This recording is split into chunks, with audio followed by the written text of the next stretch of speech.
Are you saying Trump ruined the Republican Party? No. I'm not saying that. I'm not saying that. The Republican Party, if anything, Newt Gingrich played a bigger role in ruining the Republican Party than Donald Trump.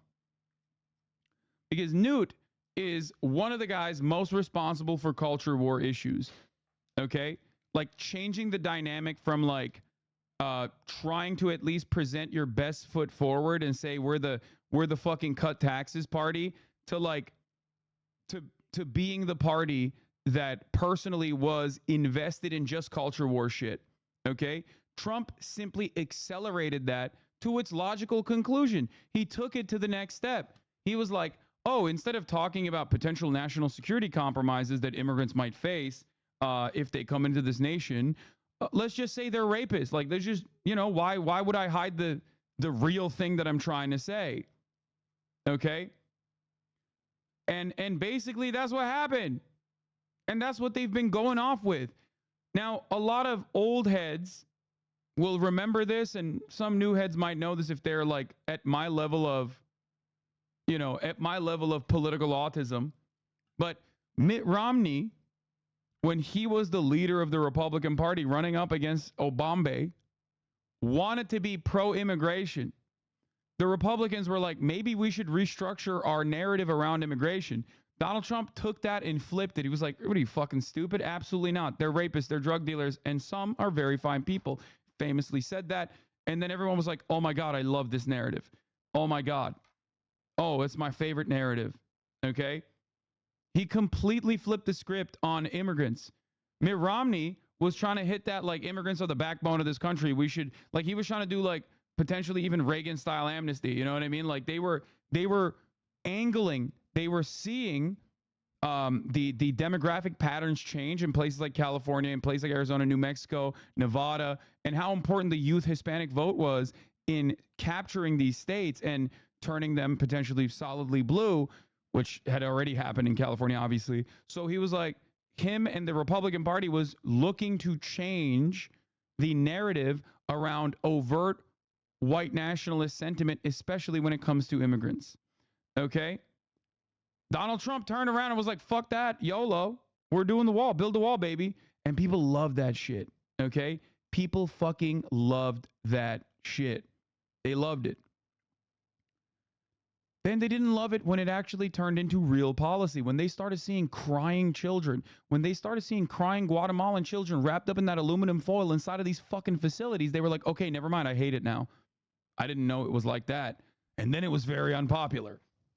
Because people are stupid in general. The American population is very stupid. I'm stupid. Everyone else is very fucking stupid. And let me tell you something, okay? Stupid people oftentimes wish that their policies that they're voting for are actually, going to lead to a better future than they are going to, right? And it's the same principle behind abortion. You had a lot of people in the Republican Party either overlook the realities of restricting abortion or outright demand it. And then when that fucking came down, all of a sudden people were like, okay, never mind. I actually don't like the fact that, blonde, blue-eyed girls in the state of Texas are dying because they can't get their fucking medical procedures done when they have an ectopic pregnancy, right? All of a sudden everyone was like, whoa, whoa, whoa, whoa. I didn't realize it was like that. I didn't know it was going to be like that. And that's on the Republican Party. And that's why this race is on top of the fact that Trump is polarizing, on top of the fact that he's like genuinely a toxic person for a lot of people, a lot of demographics, a lot of constituencies. Abortion is a Republican project, and everyone knows it, and everyone remembers it anytime they hear in the news about another person having a hard time, having medical complications because they can't get this fucking medical procedure that should be kept between a doctor and the patient, right? The reason why I'm explaining this is because, and I repeat this all the time, Republicans don't know the impact of their own policies. Republican voters, I mean, not the politicians. Politicians are demons. They don't give a fuck, right? But the Republican voters don't understand how violent and virulently racist the policies that they're demanding are. This is why Project 2025 normally would never be discussed. in mainstream discourse. Think tanks come up with idiotic shit like this on a daily basis. Why are people talking about it? Because TikTok was talking about it, because YouTube was talking about it, because independent outlets were nonstop covering it.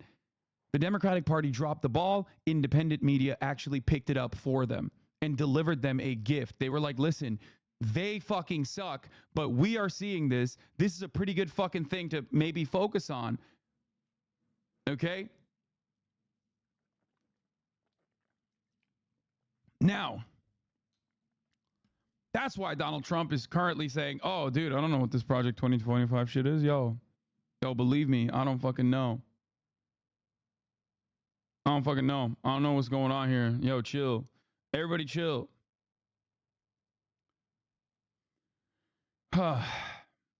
Argue that life at conception meant going after IVF back in 2013 due for my hometown said they are two completely different things. No, they're not. And those people are fucking stupid. And half of the Republican Party is going after IVF. So that's the other thing, right? So why did I explain all this? The reason why the Republican Party is in a state of panic actually is worse than simply Donald Trump. Their problems don't start and end at Donald Trump. Donald Trump is an objectively weak candidate, possibly one of the best to run against, right? Especially because it's not 2016 anymore. Everybody knows what it looks like when he's president. Everybody knows what he did when he was president. Everybody's aware of all of his controversies, and they don't like him or they love him.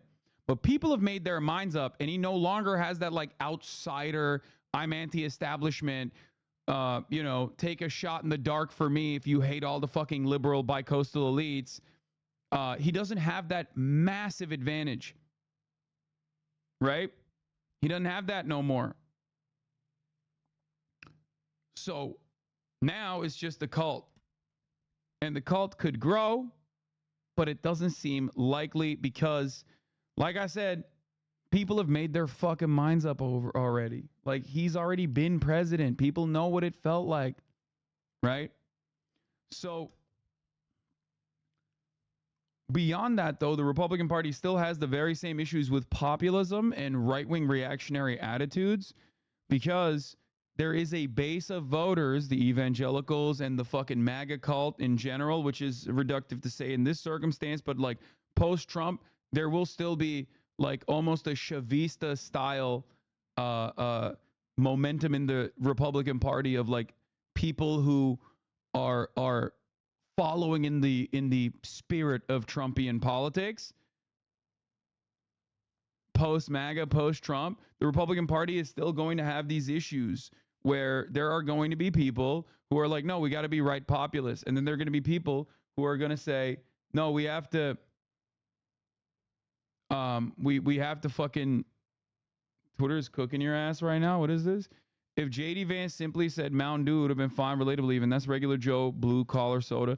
What kind of sick freaks drink Diet Mountain Dew? Alienated everyday voter base with one line. Okay, fucking chill.